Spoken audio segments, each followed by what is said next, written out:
She loves that, and I keep need moving it. it. I don't know why. It's my oracle. It's her connection to the divine. That's right. That's right. So here we go. Oh my, the Empress. Okay, so Libra, God.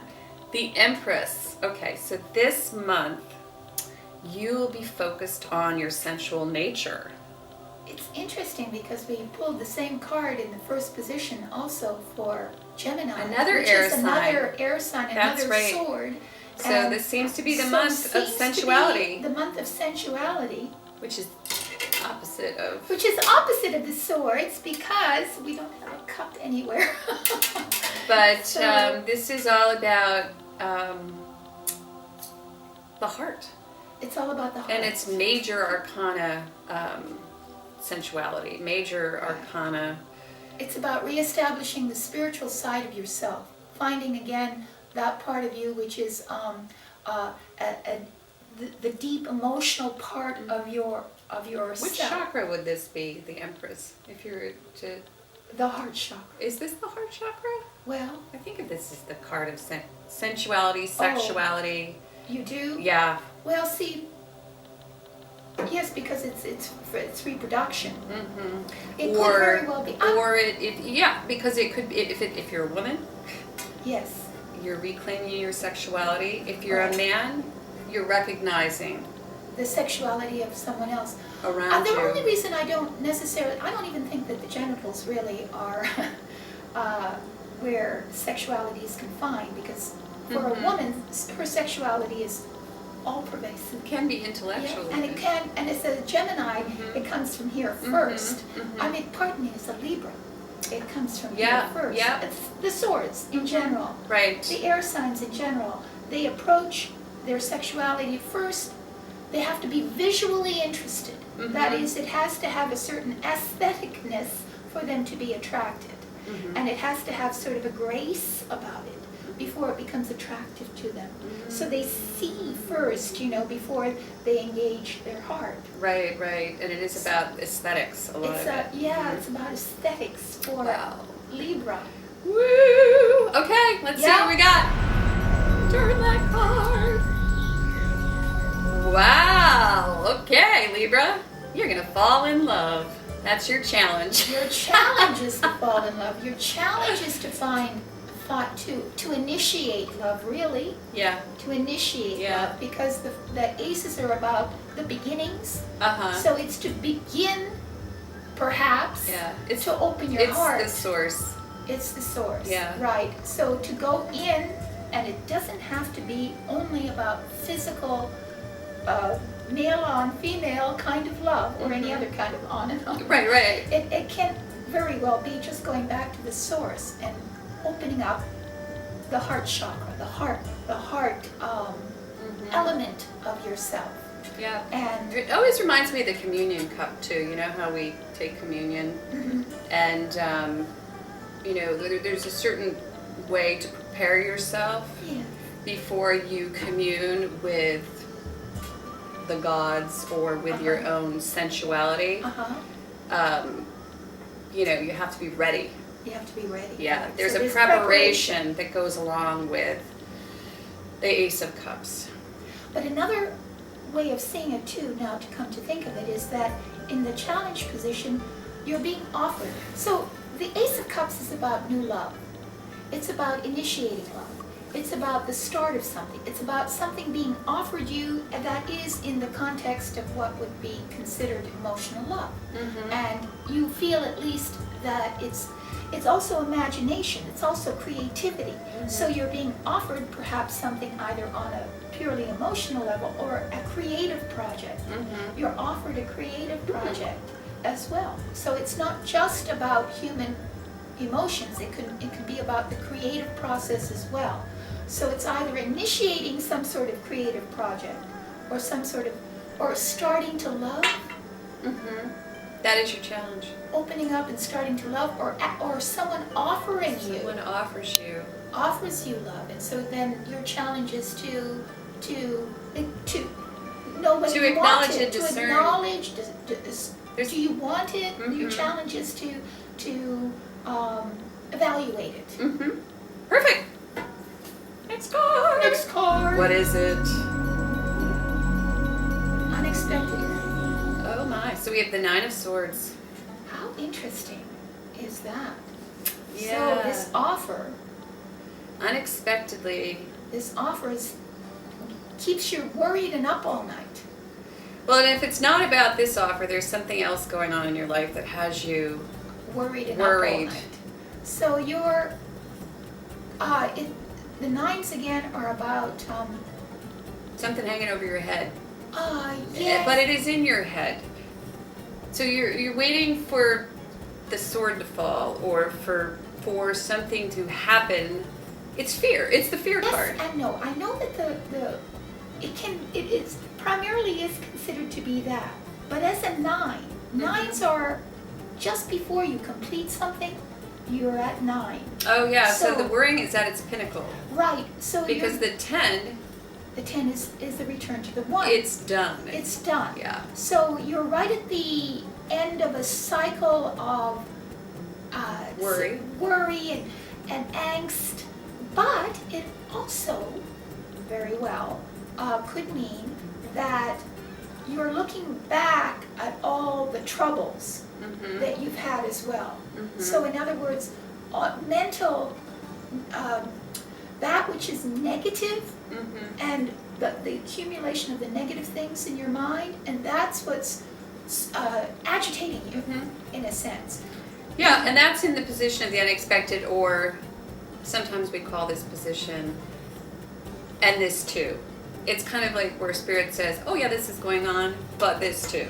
Yeah, or maybe that too. And maybe this is going to like just highlight, this offer is going to highlight something, past issues. Yes. That it just puts them sort of in the on center stage. But unexpected, see, it could be like when something is unexpected, it doesn't necessarily even have to relate to what's going on in your life as well. Right, it's like an and this too. It's like it comes in from sort of from nowhere. The side, yeah. So it could be something happened to someone that you care about, something that is going on that you didn't expect and that you have to worry about. Or that you have to at least use your mind and to go over all the circumstances of it to then be able to overcome it, because the 10 is the next step where it's finished, so it's solved.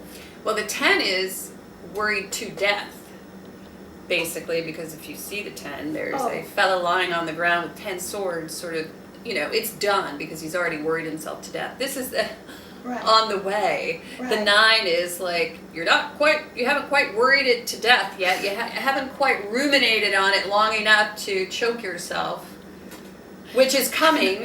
I like that, yes. But you are in the, you're in the throes right before. I don't mean to laugh at your misery. Yeah, Please, right don't before. think we're doing that. Yeah. I just think that it has several possibilities. Yeah. And they're not all bad. And there is, let's see what the last card is. So there's something else about this that I want to say. Okay.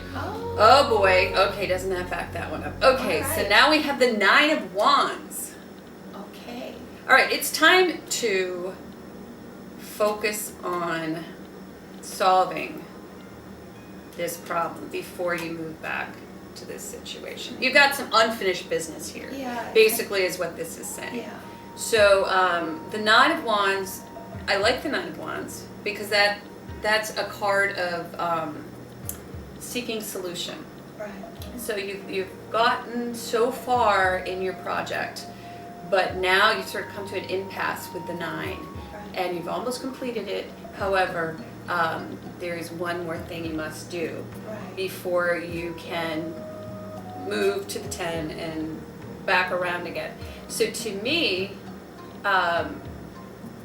this tells me that you're sort of seeking solution, which is great, because this is causing great concern, great worry, great distress, whatever this situation is, and it is something you have to clear up before you can move into this monad, which is the source of love, because you got some unfinished stuff hanging out there. But the cards do say you're seeking solution. Right, and also you're very close. Mm-hmm. You're very close to accomplishing your goal. You're very close to coming to the final end of the project, let's just say. You're very close also to, sometimes when we work on things that are creative, there's just sort of a missing element. Mm-hmm. To kind of find that missing element in it and to put it in place so that the whole puzzle. Yeah, it's just like last month. Oh. I just hit her head. It was just like last month with the inverted wheel of fortune. Oh yes. Because yes. if you look at this is really interesting because it was the knight that we ended on last month. The sort of that cocky, impulsive knight that moves very quickly. He's hardly cocky. And we have this 9 here. And look at his expression. That's not a cocky expression. This is a card of smarts. Smart. Street smarts, like. But he looks a little bit worried. Mm-hmm. A little bit. In that there's a seriousness to this card. Yep. So you're in a serious mode. He's got a bandage around his head, which means also that he's had to do a heck of a lot of fighting to get to where he's gotten. Yep. You see. But he's a 9. But he's a 9, so he's just. He's on the precipice. He's on the precipice of success. And solving this issue. And solving the whatever issue. the issue is in order to get back to this ace. Or I prefer the Empress because it's a major arcana card. It is more powerful in its ability to affect the whole month. And yeah, it's very powerful. It's very powerful. Because it is about the seed of creativity. It's yes. Yeah, because sowing your seeds and seeing it's really the birth. It's card. The birth and it's Mother Earth card. Harvest. You're harvesting. You're about to harvest here. You see? Yeah. But you need one more, and you'll be there. One more idea, one more element that needs to fit. And then you'll be done. So keep a journal near your bed because we always say that with the 9 of Swords. Yes. And don't so when you're up, worry. pacing the floor, worried all night, write it down. Get some sleep, and then you wake up refreshed the next morning, and that solution will come to you. And new love and new ideas and new creations will be offered you, and they come from Source. So thank you. Thank you very much for coming to Ancient Egypt. And if you would like any more information about this reading, oh yeah, please come to virtualtarot.wordpress.com. We say it a lot. And we have, you see, the idea of our readings is that if you get a personal reading, you also help us here at Virtual Tarot present to you all these free readings as well, just to say that in the beginning. And then the readings themselves take it into a completely different dimension for you, where it's not only just a personal revelation, but it's a way you have of getting perspective on your life that you wouldn't be able to get in any other way. It's really quite powerful and beautiful. So believe in Virtual Tarot. Yes, believe in Or you will after you receive your reading. It's amazing, isn't it? I'm astounded as a reader myself when I do it. I'm taken aback at every single one of them because of the absolute relevance, poignancy and relevance that each of those readings has to the particular question that's being asked. So thanks again for watching. Share, subscribe, follow our Facebook page, and stand on your head. And stand on your head. Why not? We asked them to do the other things. But stay tuned. And wait too, because at the end we have a beautiful little mini documentary on the goddess Isis. The mother goddess Isis. The mother goddess Isis. You will be charmed by her. So have a look. And maybe even a little bit shocked.